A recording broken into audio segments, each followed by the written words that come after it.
जिन लोगों ने अल्लाह के रूबरू हाजिर होने को झूठ समझा वो घाटे में आ गए, यहां तक कि जब उन पर क़यामत नागहां आ मौजूद होगी तो बोल उठेंगे कि हाय, उस कोताही पर अफसोस है जो हमने क़यामत के बारे में की।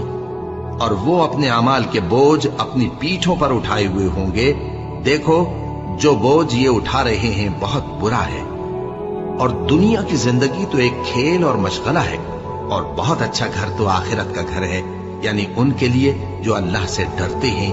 क्या तुम समझते नहीं? हमको मालूम है ए नबी कि इन काफिरों की बातें तुम्हें रंज पहुंचाती हैं, मगर ये तुम्हारी तकजीब नहीं करते, बल्कि जालिम अल्लाह की आयतों से इनकार करते हैं। और तुमसे पहले भी पैगंबर झुटलाए जाते रहे तो वो तकजीब और ईजा पर सब्र करते रहे, यहां तक कि उनके पास हमारी मदद पहुंचती रही, और अल्लाह की बातों को कोई भी बदलने वाला नहीं। और तुमको पैगंबरों के अहवाल की खबरें पहुंच चुकी हैं, तो तुम भी सब्र से काम लो।